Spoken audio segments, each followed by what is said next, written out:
Dito. At saka yung ano, Ano po? karpatan. Grip nyo nga ako. Grip. Okay, kabila. Sige nga, close open nga kayo. Close open. Hindi ko masyado ito. Pero Itong dalawang hindi Oo. masara. Oo. Kaya ito, Pero ito okay. kasi na-observe ako, naigigrip nyo ng ganito eh. Pero ito, naiiwan. Hindi, naiiwan ko. Naiiwan. Okay. Yung mga ganito, nagsisimula yan sa pagod-pagod sa trabaho, tapos maghuhugas kayo ng plato, mababasa. May deposito kayo. Tingnan kabila. Pina-extray ko to. Bumukol na nga eh. Hindi, pina-extray ko yan noon. Wala naman. Wala to, hindi makikita deposit yan. Alam nyo kung ano to? Baka uric to eh. Hindi. Tumataas ba uric nyo? Hindi. Yan, magalaw. Wala akong ano. Hindi nataas yung rin. Hindi? Okay. Siguro mga cysto siguro.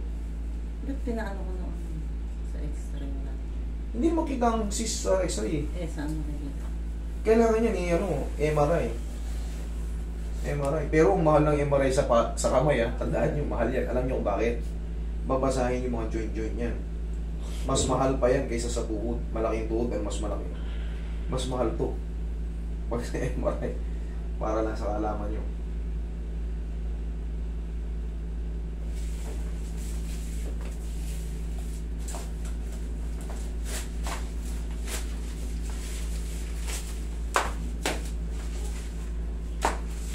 Kailangan niyang tumami. I-rub nyo lang to. Lumakas siya. Ang tendonitis lang to eh. Ito kasi hindi ko pa makonsider na carpal tunnel syndrome. Hindi ko Kasi pa nagpaano ko eh. nagpa-check ka na. Kumbaga nagaganon mo pa eh. Kumbaga mild pa lang to eh. Siguro. Tinuturing mo Pero pa lang. napating na ko na yung karpatan. Yun ang talagang diagnose. Pagka kasi yung carpal tunnel syndrome na medyo severe, yan, ganyan lang. Tapos, pag nilapot na yan, nangyayari na ba yun? Namamalit siya. Parang, hindi pa nga siya, hindi ko pa siya makonsider na ano. Kung siguro sa, kumbaga, sa doktor kasi, talagang yung senyales pang carpal tunnel syndrome, sa nai-experience ko lang siguro sa akin dito. Kumbaga, hindi pa siya totally severe. Namamalit. Namamalit pa lang.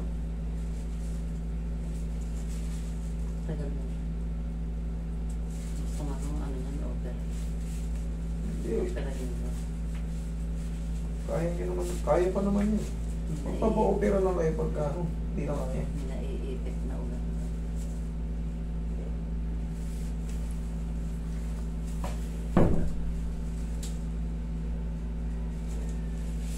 Roy, bingin ko. Palagi nyo lang i-rub yan, mami. Yan, pagtamahin nyo siya. Yan, yan. Sige, rub mo. Rub. Sige, rub. Okay, ako na.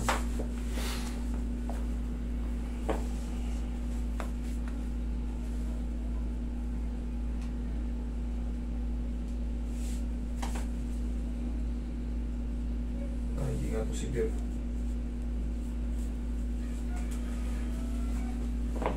Pero ang carpal tunnel syndrome, dito yan ino-opera. Dahil nandito ang mga carpals. Kaya kasama yan sa adjustment. Kahit nandyan ang masakit, nandito yung ano yan. Kaya tinawag na carpal tunnel syndrome. Naiipit naman. Nandyan.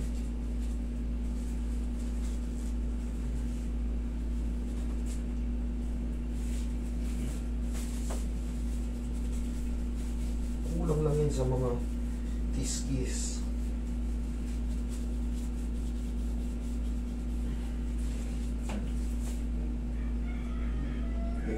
Tingnan nyo. Ito lagi ang naiiwan. Yan. Yan, kalapit na. Yan na. Araw-araw nyo lang i-massage. Yung, yan. Naiiwan yung hintuturo. Tignan mo. Oh. Naiiwan yung lagi.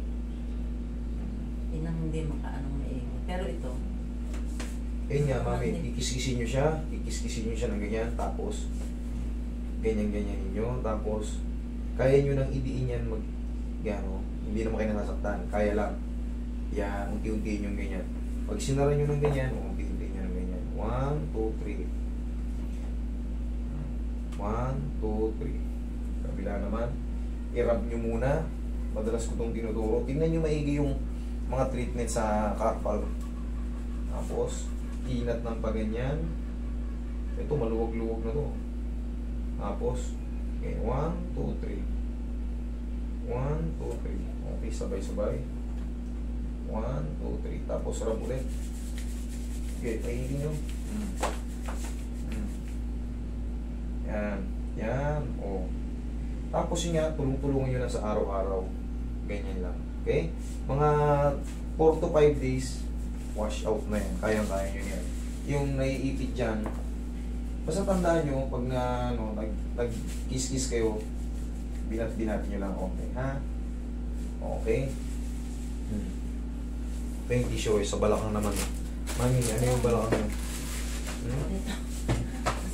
Sa kaliwa. Itong naman, hindi ko lang. Sige, upo kayo. Saka yung balikat ko. Parang lagi ako may pasang. Parang lagi kayo may pasan. Baka may ano dito. Ano yung movie na yun? Parang tinignan niya sa amin eh. May nakapasan. Parang lagi may pasan sa. Okay. Hindi naman siya frozen. Okay. Pero palaging feeling niyo mabigat. Parang laging alay ng ano. Sige. Kunting pectus kamatis lang yan. Basta hindi kayo frozen, madali lang yan. Kumbaga, para kayong kumain lang ng chicharong bulaklak.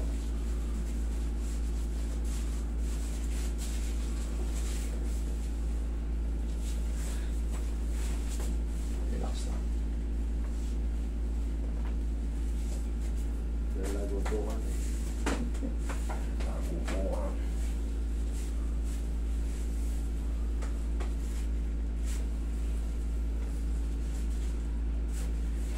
Tay kayo, wala yung masakit sa balakang nyo ngayon. Tandaan nyo, huwag kayo magbuhat ng sobrang bigat. Hindi nakakawa. Parang hindi sumumpong. Parang hindi sumumpong. Ngayon, naayos yung balakang nyo, parang hindi sumumpong. Higa kang pag-ihaya. Alin yung kanan kaliwa? Dito? O, sige. Sige, straight lang, mami.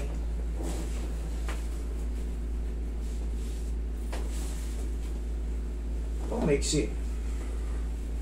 Yung maiksi, oh. Hindi kaya sa cutics to na may gold. Puro. Medyo ko lang. Napapantay naman lahat.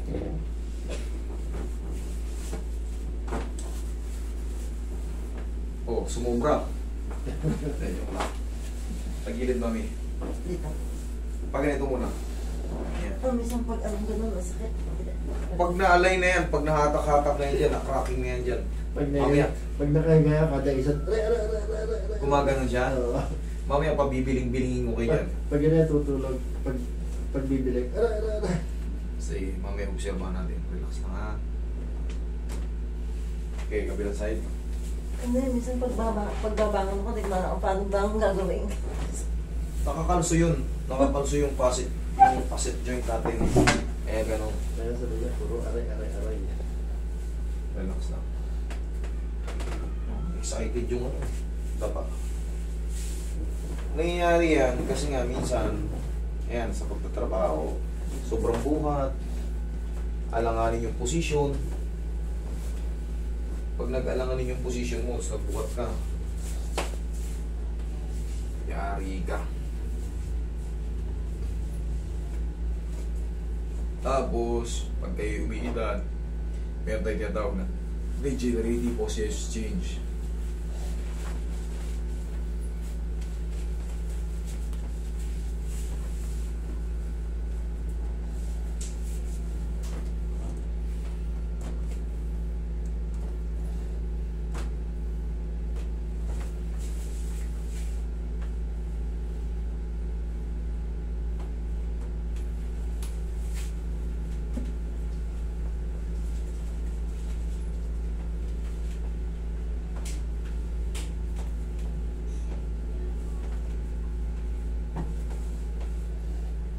Sa susi namin. Pico di Loro.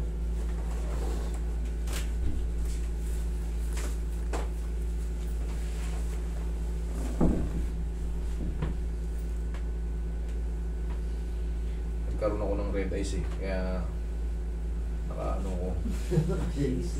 Para hindi kayo Saka palagi naman ako nag-aano. Sa panahon. Naulalan kasi ako sa mga joint eh. Tihaya ka, mami. Ano doon sa kaliwa, masakit eh. Ito ang pambaklas niyan, mami. Tignan mo mamaya, patatagilid ka, giliring kita. May matinira dyan, kapirambot na kapirambot. Taas na ang mo. Kumbaga parang pinag-anuan lang. Pinag-alisan ng sakit. Okay, inhale. Isa pa, inhale. Yun, exhale. Yan, thank you. Diyan ka lang muna, huwag ka tayo. Relax mo lang muna yung katawan mo. Taas na. Yan, diyan ka lang muna. Tignan natin kung may sala. Yan, pag naka-plaster kayo na ganyan, wala nakakaso. Wala. Okay. Piling, kabila. Tagilid ko. Kahit saan. Kahit saan. Tignan nyo. Yan, piling. Minsan sa umaga. Hindi ko Okay yan. ang biling gagawin ko. Pag bumiling ako dito, pag biling dito masakit. Okay, wala. Kabila. Wala na yun. Kahit sa umaga, kahit abutin na ng umaga yan, wala na yan. Basta wala na yung kalso. The same lang din yun. Walang pinipili yan. Basta talaga may nakakalso. Maaga o madaling araw. Basta nandyan yan. Walang pinipili yan. Pag sumakit to, parang minsan namamanhid. Yun po yung tinatawag na sciatic nerve na na-impinge yun to sa sciatic nerve. Yung sciatica. Hanggang paa po ang sciatic. Okay, excuse. Nakakalso? Okay, po kayo. Okay, dyan lang muna kayo. Tsaka pag gigising kayo sa umaga, kahit pa paano, tag-isang pectus kaliwat kanan. Ano yun? Napanood nyo na ba yun? Ganun, no? No. 1, 2. Yan ang pinaka-the best. Kasi yung balakang natin, minsan ang sarap ng tulog natin, tihaya, patagilid, umuusog din yung mga nagmo-movement tayo. Minsan napaplaster yung mga hindi nakakabalik yung mga facet joint or facet joint. Yan. Yan yung nakikreate ng mga parang ngalay sa Wala, di balakang. makatagilid sa kaliwa eh. Kasi Ano yun? Saan? Balikat, sumasakit dito. minaipit. Lagi Pag masakit. nadagan ng kumaliwa akong tagilid na gano'n, masakit. Mm. Ah, Ngayon, okay naman. Hindi, masakit niya. Nakakakuha lang ako, sa kanan lang ako pwedeng tumagilid. Ah, ba't di mo pinasabi kanina? Yung sa balakang kasi, kung wala talagang masakit. sa Minaipit baka ako laging masakit. Balikat ko. May Oo. Dito yan sa leeg, compression yan. Kaya feeling mo mabigat dito. Parang laging may step nick. Ngayon, tingnan mo ngayon. Lingon ka rito. Kabila. Angat. Angat. Baba. Okay naman. Wala, hindi na mabigat. Check mo. Balakang mo, okay na yan. Okay na. Okay ha. Wala nang sige, thank you.